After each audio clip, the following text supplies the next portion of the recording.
die? Die! Why won't you die? Why won't you die? Beneath this mask there is more than flesh. Beneath this mask there is an idea, Mr. Creedy. And ideas are bulletproof. So, YouTube has now started removing videos critical of them, publicly using the same community guidelines in which they state, "We encourage free speech and defend everybody's right to express unpopular points of view," as a reason to silence criticism directed at them. Having long failed to get a response from YouTube over its inability to correct mistakes or offer protection from users being subjected to harassment by such mechanisms as bot voting by a small number, I decided a more direct approach was required. The Achilles heel of YouTube is without question their advertising unit. You must have noticed the progressive spread of ads over YouTube. Given that YouTube is driven by profits, and that they make their profits off of adverts, this is the one channel of communication they cannot afford to make convoluted or intentionally difficult to use. They have to read these emails. It is essential to their financial survival of their profits.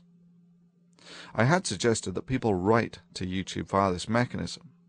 I timed the release of the video to be about 6 p.m. Friday Pacific Standard Time, to coincide with the YouTube staff going home for the weekend.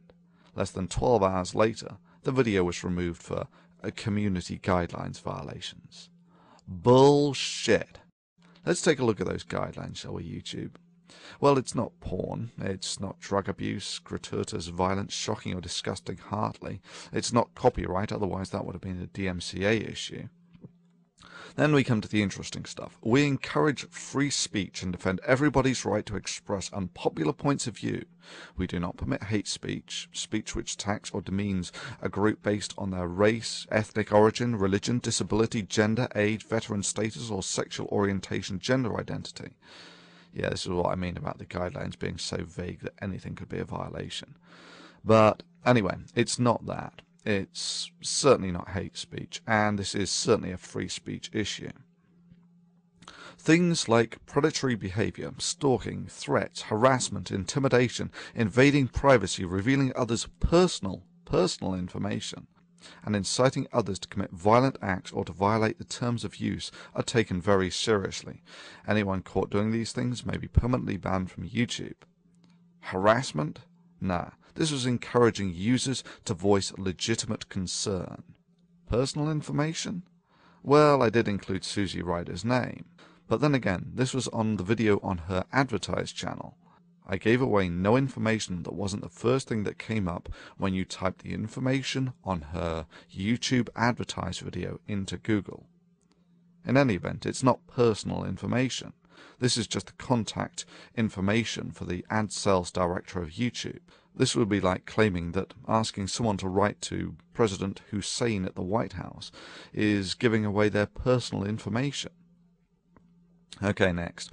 Everybody hates spam. Don't create misleading descriptions, tags, titles, or thumbnails in order to increase your views. Well, right, well, it's none of those. It is not okay to post large amounts of untargeted, unwanted, or repetitive content, including comments and private messages. No, no, and no. I did none of these. I did not post large amounts of unwanted or repetitive content, nor is this spam. This was the YouTube community expressing its opinion to YouTube.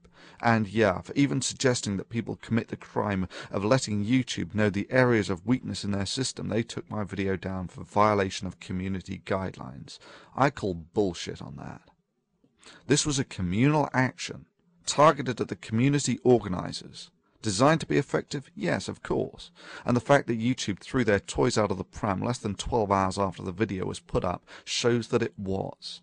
Legal? Absolutely. Within the community guidelines? Sure. No. This action would be more akin to a group writing letters to a government about the concerns they have. YouTube's response was the metaphorical equivalent of removing that person's freedom of speech for even suggesting the crime as vile as writing to the government about perceived weaknesses. The hypocrisy is further highlighted in that YouTube had no problems whatsoever when it was being used to organize protests against other organizations. However, when the protest was against YouTube itself and targeted the obvious Achilles heel of its advertising department, they threw a hissy fit. So much for all those pious words about we encourage free speech and defend everybody's right to express unpopular points of view. Sure, when I did this I knew it was a calculated risk. I just figured that YouTube regarded its corporate image more highly than to burst into tears and throw its toys out of the pram at the first sign of someone organizing a protest against them. Evidently I made a mistake. So what have we learnt from this? Well, firstly, YouTube has shown us that they get real pissy when you write to its advertised channel. The one channel of communication, it needs to be clear and easy to use. Secondly, YouTube's guidelines regarding encouraging free speech and defending everybody's right to express unpopular points of view does not extend as far as videos critical of YouTube or suggesting protests against it. Let me just conclude this by listing the second weakness of YouTube, just to make it explicitly clear. If you are one of the relatively few who has a big channel, then YouTube has you by the balls. You put a lot of work into it, and YouTube can shut you down at the flick of a switch. If you have a small channel, and there are millions of you who do, then you have YouTube by the balls. YouTube cannot afford the time to flip millions of switches.